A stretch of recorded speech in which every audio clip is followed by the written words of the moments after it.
Travancore Sindur.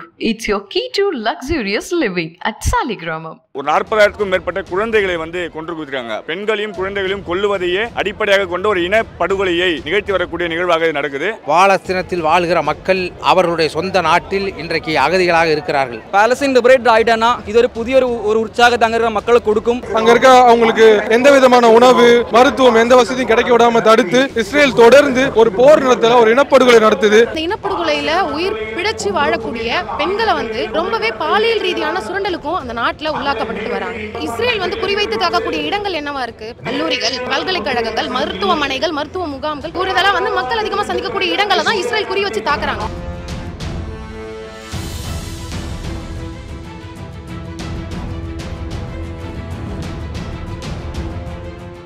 The legend New Saravana Stores in Deepavali offer. பவுனுக்கு ரூபாய் 1200 தள்ளுபடி October 26 வரை. அக்டோபர் மாதம் 7ஆம் தேதி 2023 ஒரு 2 ஆண்டுகளுக்கு முன்னாடி பாலஸ்தீனத்தின் மீதான இஸ்ரேலுடைய தாக்குதல் என்பது தொடங்குச்சு. 2 ஆண்டு காலமாக எந்த விதமான நிறுத்தமும் இல்லாமல் ஒரு தொடர் போரை பாலஸ்தீன அப்பாவி பொதுமக்கள் மீது இஸ்ரேல் அரசாங்கம் நிகழ்த்தி வருகிறது. குறிப்பாக சொல்லப்போனால் சர்வதேச போர் விதிகள்னு சிலது இருக்குது. அது எதையுமே மதிக்காமல் கிட்டத்தட்ட 66,000க்கும் மேற்பட்ட மக்களை இந்த 2 ஆண்டுகளில் கொன்று குவித்திருக்காங்க. ஒரு அரை நூற்றாண்டுக்கும் மேற்பட்ட ஒரு பிரச்சனையாக இந்த பாலஸ்தீன பிரச்சனை இஸ்ரேலுக்கான பாலஸ்தீனுக்கான பிரச்சனைன்றது இருக்குது. இதில் குறிப்பாக பார்த்தீங்கன்னா ஒரு 40,000க்கும் மேற்பட்ட குழந்தைகளை கொன்று குவித்திருக்காங்க. இப்போ பெண்களையும் குழந்தைகளையும் கொல்லுவதையே அடிப்படையாக கொண்ட ஒரு இன படுகொலையை நிகழ்த்தி வரக்கூடிய நிகழ்வாக நடக்குது. அமெரிக்காவினுடைய உதவியுடன் 1948 இஸ்ரேல் என்ற ஒரு நாடு அடைந்துவிட்ட பிறகு உண்மையிலேயே அந்த மண்ணில் மக்களான பாலஸ்தீனர்களை அப்புறப்படுத்துகிற வேலையை செய்துவிட்டது. ஏற்கனவே 2000 ஆண்டுகளுக்கு முன்னால் அங்கு இருந்ததாக சொல்லப்படுவதே தவறு என்று ஒரு யூதரான ஸ்லோமன் ஜெயிண்ட் என்ற ஒரு பேராசிரியரை எழுதியிருக்கிறார். இப்பொழுது இருப்பவர்கள் யூதர்களே அல்ல, அவர்கள் 14ஆம் நூற்றாண்டில் மதம் மாற்றப்பட்டவர்கள் என்று. இவர்கள் அந்த இடத்திலேயே தியோடர் ஹசல் என்ற இஸ்ரேலினுடைய தந்தை அங்கு வாழ்ந்ததாகவும் நிலத்தையே விலைக்கு வாங்கி அங்கு இருக்க மக்களெல்லாம் அப்புறப்படுத்தி பள்ளியின் மீதும் கல்லூரியின் மீதும் குழந்தைகள் மீதும் கொண்டை போட்டு கொன்று கொண்டிருக்கிறார்கள். ஐநாவினுடைய தீர்மானத்தின்படி ஒரு மொழி பேசுகிற மக்கள், ஒரு நிலத்தில் வாழ்கிற மக்கள் தனக்கான இறையாண்மையுள்ள ஒரு நாடை அடைந்து கொள்வதற்கு அரசியல், பொருளாதார, சமூக உடன்படிக்கை 1967 நிறைவேற்றப்பட்டது. அதன் பிரகாரம் பாலஸ்தீனத்தில் வாழ்கிற மக்கள் அவர்களுடைய சொந்த நாட்டில் இன்றைக்கு அகதிகளாக இருக்கிறார்கள். உலக நாடுகள் அனைத்தும் இன்றைக்கு கண்டுகொள்ளப்படாமல் இருக்கிறது. ஒரு போர்னு சொல்லவே முடியாது. பிகாஸ் ஒரு போர்னு சொல்லும்போது 2 சமன்மார்களில் சண்டை நடக்கும்போது போர்னு சொல்கிறது. இது திட்டமிட்ட ஒரு படுகொலை தான், இனப்படுகொலை தான் நடந்துக்கிட்டு இருக்குது. இது அமெரிக்காவோட 51வது ஸ்டேட்டாக இஸ்ரேல் மாறிக்கிட்டு அவங்களோட எண்ணங்களுக்காக மிடில் ஈஸ்டில் அவங்க வேலை செய்கிறதுக்காக இஸ்ரேல் நிற்கிறாங்க. ஸோ பாலஸ்தீனை உதிக்கிறாங்க. நம்ம வரலாறு பார்த்தேன்னா 1960s எக்ஸாக்ட்லி யூஎஸும் இஸ்ரேலுக்கு ஃபண்டு கொடுக்குறாங்க. ஏன்னா அந்த டைமில் உயர்ந்து வந்த இந்த ஒரு லிபரேஷன் மூமெண்ட்ஸ் நிறைய இருந்தாங்க. பேன் ஆஃப்ரிக்கனிசம் இல்லைன்னா அரபிக் ரிப்பப்ளிகன்ஸ் எல்லாம் நிறைய வந்திருந்தாங்க. ஸோ பாலஸ்தீன் லிபரேட் ஆகிட்டானா இது ஒரு புதிய ஒரு உற்சாகத்தை அங்கே இருக்கிற மக்களுக்கு கொடுக்கும். அண்ட் என்டையர் ஒரு மிடில் ஈஸ்ட் அண்ட் ஒரு சவுத் ஏஷியாட்டிக் ரீஜன் ஃபுல்லாக ஒரு அமெரிக்கா மாதிரியான இந்த ஒரு இம்பீரியலிஸ்ட் பவர்ஸ் கையிலிருந்து போகும். அதனால என்ன அவங்களோட வேட்ட நாயாக தான் இஸ்ரேல் அங்கே நடந்துகிட்டு இருக்கு. இஸ்ரேல்கிட்ட இருந்து பாலஸ்தீன் லிபரேஷன் ஆகிற வரைக்கும் நம்ம யாருக்குமே எந்த ஒரு விடுதலை இல்லைன்னு தான் நான் நம்புகிறேன். படுகொலைகள் ஆரம்பித்து பெண்கள் குழந்தைகள் மீதான வன்முறையிலிருந்து கருச்சிதைவுகள்லேருந்து தொடர்ச்சியாக மனிதத்தன்மைக்கு எதிரான ஒரு நடவடிக்கையாக தான் நம்ம பார்த்துட்ருக்கோம். இந்த அடிப்படையில் அமெரிக்க ஏகாதிபத்தியம் துணை போகுது அப்படின்ற சம்பவமாகவும் பார்க்குறோம். அப்போ இங்கேருந்து இன்றைக்கி சர்வதேச மாணவர் சமூகம் பார்த்தோம்னா தொடர்ச்சியாக இந்த காசா மக்களுக்காக, பாலஸ்தீன மக்களுக்காக துணை நின்று அவங்களுக்கான உரிமைகளையும் அவங்களோட தேசத்தையும் பெற்றுத்தரணும் அப்படின்றதில் உறுதியாக இருக்காங்க. இந்த அடிப்படையில் இன்றைக்கி இந்த உலகம் முழுக்க போராட்டங்கள் எல்லா கல்வி நிலைய வளாகங்கள்லேயும் நடந்துகிட்ருக்கு. குறிப்பாக இந்தியாவிலையும் தமிழ்நாட்டிலையும் நேற்று தொடர்ச்சியாக இயக்கம் நடத்திட்டுருக்கோம். அந்த அடிப்படையில் இஸ்ரேல் வெஸ்ட் பேங்க் அப்படின்ற பாலஸ்தீன பகுதியை தொடர்ந்து கைப்பற்றி அங்கே இருக்க பாலஸ்தீனர்களில் எவாக்குவேஷன் ஆர்டர் அவங்க மேலே தூக்கி போட்டு அங்கே இருக்க குழந்தைகளை கொண்டு அங்கே இருக்க அவங்களுக்கு எந்த விதமான உணவு மருத்துவம் எந்த வசதியும் கிடைக்க விடாமல் தடுத்து இஸ்ரேல் தொடர்ந்து ஒரு போர் நடத்தல ஒரு இனப்படுகொலை நடத்துது. அங்கே இருக்க குழந்தைகளை, அங்கே இருக்க பெண்களை குறிப்பாக எல்லாரையும் தொடர்ந்து படுகொலை செஞ்சுட்டு இருக்கு. இந்த படுகொலை பார்த்துட்டு இருக்க நம்ம இதை கண்டிக்கணும். இதுக்கு யுஎன் மாதிரியான ஒரு அமைப்பு, யுனைடெட் நேஷன் மாதிரியான ஒரு அமைப்பு இதை ஒரு போர்க்குற்றம்னு அறிவிச்சும் இது ஜெனசைட்னு சொல்லியும் இதை உலகம் முன்னாடி பகிரங்கமாக இஸ்ரேல் பண்ணிக்கிட்டு இருக்கு. இதை தடுக்கிறதுக்கு நம்ம எல்லாரும் அணிதிரள்றதை விட இதை விட சரியான நேரம் எதுவும் கிடையாது. 90 வருஷமா இந்த போரானது நடந்துட்டு வருது. அந்த ஊர்ல குறிப்பா பாலஸ்தீன நாட்டுல குழந்தைகள், பெண்கள் உள்ளிட்ட பல்லாயிரக்கணக்கான மக்கள் பாதிக்கப்பட்டு இருக்காங்க. அதாவது ஒரு நாட்டினுடைய வீக்கர் செக்ஷனா, சோ கால்ட் வீக்கர் செக்ஷனா வந்து விமன்ஸ் தான் கருதப்படுறாங்க. அப்படியாப்பட்ட பெண்களையும் குழந்தைகளையும் குறிவைத்து தாக்கக்கூடிய ஒரு அளவுக்கு அந்த பாலஸ்தீன நாடானது உள்ளாக்கப்பட்டு வராங்க.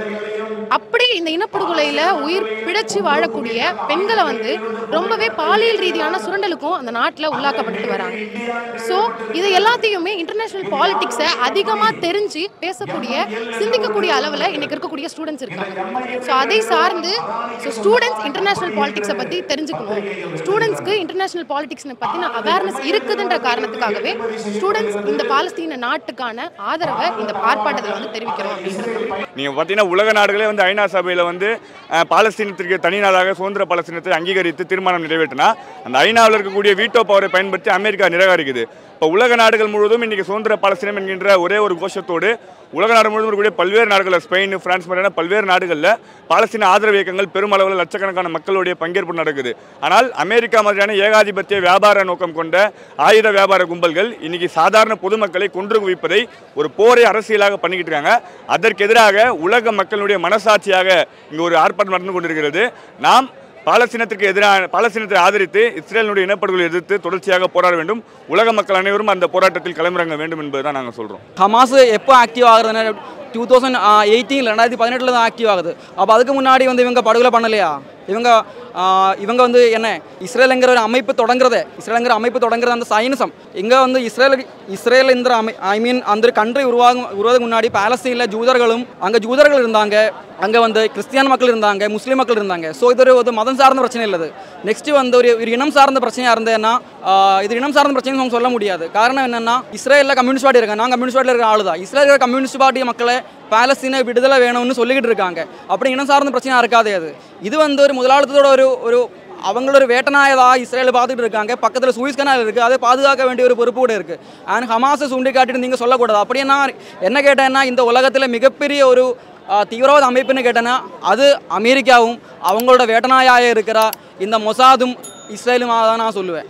உலகத்தில் இருக்கிற அனைத்து மக்களும் அது ஏதோ இஸ்லாமியர்களுக்கான சண்டை என்று நினைக்காமல் ஒரு தேசிய இனத்தினுடைய பிரச்சனையை இந்த முதலாளித்துவ வர்க்கம் தேசிய இன விடுதலை அடைந்துவிடக்கூடாது என்ற நோக்கத்திற்காக நடத்தப்படுகிற போரை கட்டாயமாக தடுத்து நிறுத்தப்பட வேண்டும். எப்படி ஒரே ஒரு சிறுமி வியட்நாமில் கெம் என்ற சிறுமியின் மீன் நாப்காம் வெடிகுண்டு வீசப்படும் போது அமெரிக்காவில் இருக்க மக்களே போராடி அந்த போரை நடத்தினார்களோ, அதுபோல உலகத்தில் இருக்கிற முற்போக்கான மக்கள் இல்லை தேசிய இனத்தின் விடுதலை ஆதரிப்பவர்கள், குறைந்தபட்சம் மனிதநேயத்தை ஆதரிக்கிற அத்தனை பேரும் போராடி இந்த போரை தடுத்து நிறுத்தப்பட வேண்டும். ஒரு போர்னாலே ஒரு நமக்கு எல்லாருக்குமே ஒரு அடிப்படையான விதிமுறைகள் என்று தெரியும்.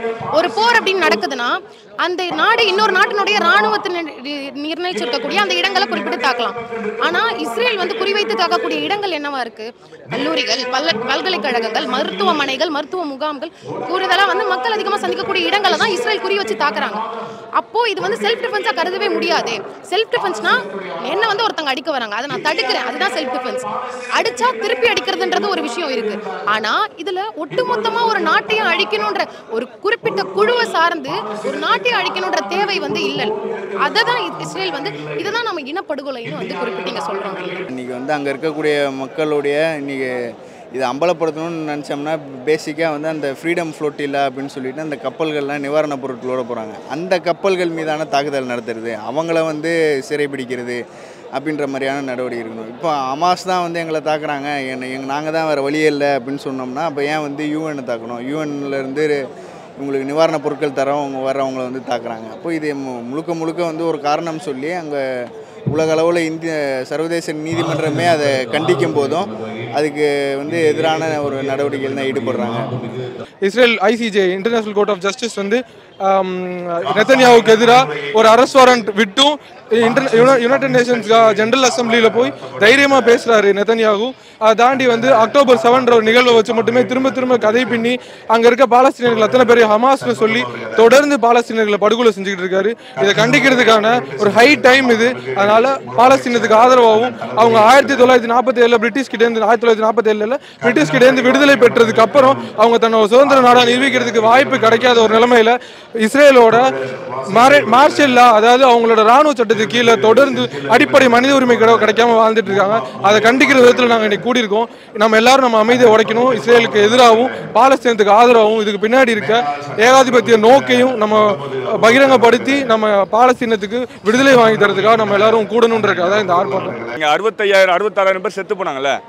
நீங்கள் அதாவது போர் நடக்கும்போது அந்த ஆயுத தளவாடங்கள் இருக்கக்கூடிய இடங்களை தாக்குதல் நடத்தலாம். ஆனால் மருத்துவமனைகளில் உள்ள வந்து ஏற்கனவே அடிபட்டு மருத்துவ உதவிக்காக உள்ள இருக்கக்கூடிய மக்களை அந்த மருத்துவமனை நேரடியாக தாக்குறான்.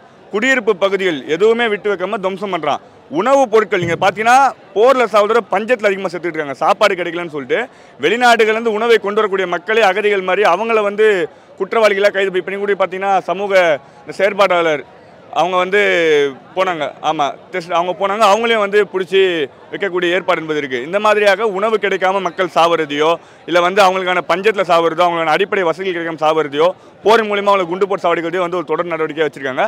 இது ஹமாஸ்க்கு எதிரான தாக்குதல் இல்லை, அந்த ஒட்டுமொத்த பாலஸ்தீனத்தையும் கைப்பற்றுவதற்கான ஒரு இன அழிப்பு நடவடிக்கையை தான் அவங்க பண்ணிட்டு இருக்காங்க. Travancore Sindoor, it's your key to luxurious living at Saligramam. The Legend New Saravana Stores in Deepavali offer. பவுனுக்கு ரூபாய் 1200 தள்ளுபடி அக்டோபர் 26 வரை. மின்னம்பலம்.com தமிழின் முதல் மொபைல் பத்திரிகை.